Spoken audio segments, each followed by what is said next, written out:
est-ce que Vladimir Poutine a vraiment l'intention de négocier? Est-ce qu'il y a une marge de manœuvre quand on sait que la Fondapol a publié un texte écrit par une agence russe proche du pouvoir et qui révèle les ambitions expansionnistes de Vladimir Poutine avec, je cite, l'objectif d'une russification de l'Ukraine et de la Biélorussie?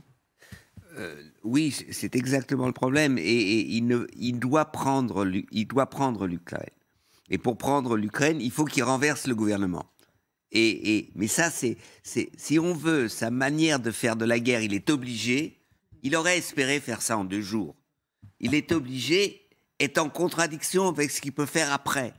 Parce que pour prendre l'Ukraine, même il trouve 3 Ukrainiens, etc., il est obligé d'occuper l'Ukraine. Parce qu'il n'aura pas d'infrastructure policière, militaire, avant longtemps, soi-disant ukrainienne. Et donc, occuper un pays, c'est pas 10 000 soldats, c'est pas 20 000 soldats, c'est en permanence 30, 40, en général, vous me dites 60 000, ça dépend de... Hein. Ouais, c'est compliqué, je dirais, d'occuper un pays. Donc, ce qu'il veut, c'est une reddition, une capitulation, oui, de façon, ensuite, à pouvoir imposer ce qu'il souhaite. Mais il n'y arrivera pas, ça c'est pas possible. Alors après, est-ce qu'il y arrivera, est-ce qu'il n'y arrivera pas? C'est peut-être aussi l'intérêt, d'où la stratégie d'étouffement progressif. Oui, mais même s'ils prennent Zelensky, si je ne sais pas, même ce pays, aujourd'hui, l'identité ukrainienne est complètement, mais à l'opposé de Poutine. Et donc, ils n'accepteront pas facilement, sans force militaire d'occupation, mais on voit ce qui se passe. Il faudrait voir les images de Kherson. On voit ce qui se passe à Kherson. Des centaines, des milliers de personnes descendent dans la rue et disent aux Russes « Rentrez chez vous, rentrez chez vous, rentrez chez vous ». Il n'y a aucune possibilité. Les Russes ne peuvent compter que sur les Russes à Kherson. Mais à quoi ça, ces discussions, si on part du principe, avec ces révélations, que Vladimir Poutine, il déroule son plan, quoi qu'il arrive? Je ne suis pas sûr que le but final, ça soit de russifier, parce que la Russie, c'est 145 millions d'habitants, avec des peuples très différents, et l'Ukraine, c'est 45 millions. Donc on ne peut pas russifier, au sens presque chinois, à propos des Ouïghours, on ne peut pas russifier l'Ukraine. L'Ukraine est l'Ukraine, c'est une donnée.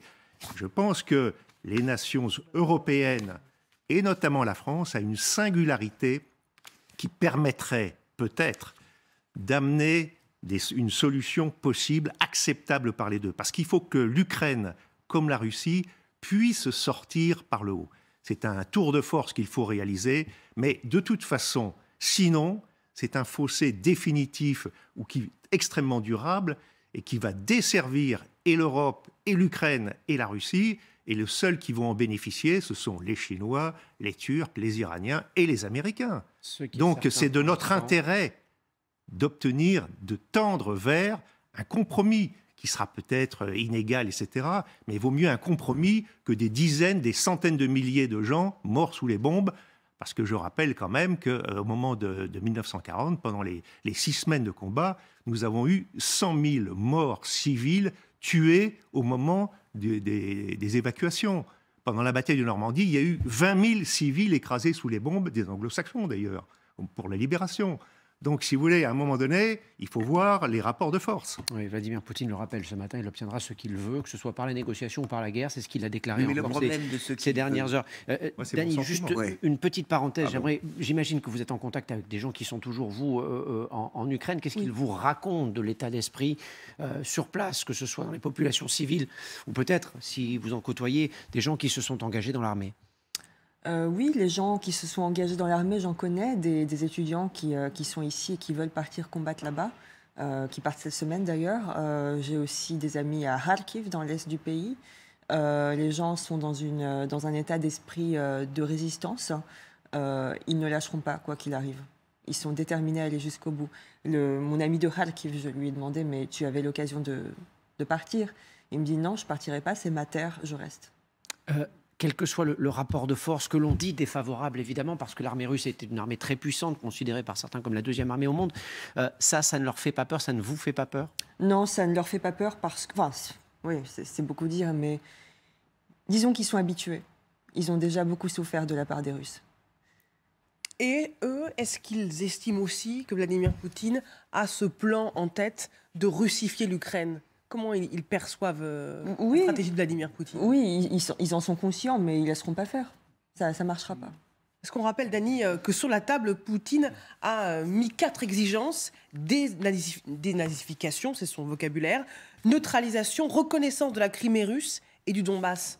C'est un préalable qui est inacceptable pour les Ukrainiens. Oui. C'est ça le problème quand Poutine dit j'obtiendrai par la guerre ou pas. Ça dépend quoi, hein, ça dépend. Si on parle de la Crimée et du Donbass, c'est horrible, mais à la fin, s'il y a 90% du territoire ukrainien, c'est un compromis inacceptable qui peut se faire. Voilà, disons. Mais s'il dit « je veux dénazifier », ça veut dire quoi? Il veut dénazifier le juif président de l'Ukraine et il veut dénazifier le premier ministre juif de l'Ukraine. Ça n'a aucun sens. Donc dénazifier, il dit « je veux un pouvoir à ma botte à Kiev ». Ce qui est un compromis, c'est pas un compromis. Il veut la reddition. Et la communauté internationale ne peut pas vendre la reddition de l'Ukraine comme un compromis. Ni le président français, ni les Américains. Donc, la difficulté, et ce texte, c'est quand même intéressant, qui avait été mis sur Internet, à l'idée que le 26 février, c'était fini. Le 24, on commence, et le 26, c'est fini.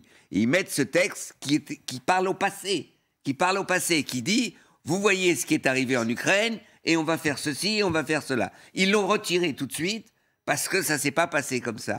Donc, c'est évident qu'il y a, et ça c'est un problème pour la Géorgie et pour la Moldavie, parce que c'est en fait, la peur de Poutine et la difficulté, c'est pas l'OTAN.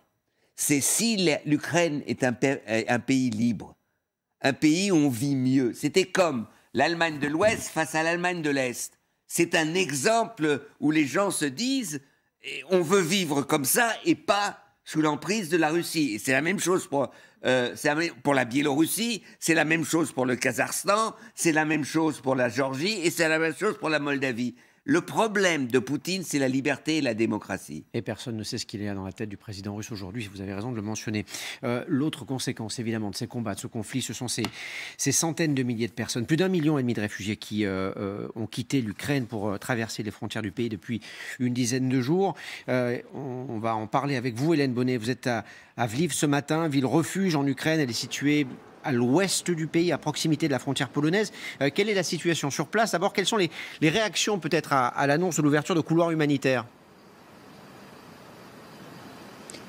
Écoutez, pour l'instant, les Ukrainiens attendent de voir. Et encore faut-il que ces couloirs humanitaires, que ces cessez-le-feu aient bien lieu, parce que ces derniers jours, les Ukrainiens expliquaient que l'annonce de cessez-le-feu n'avait pas forcément été respectée par les Russes. En tout cas, ici, depuis le début de l'invasion, il y a énormément de réfugiés qui arrivent. Et forcément, si de nouveaux couloirs humanitaires s'ouvrent, cette affluence, elle va se prolonger, augmenter sans doute depuis ces villes de Kharkiv, de Mariupol ou de Kiev.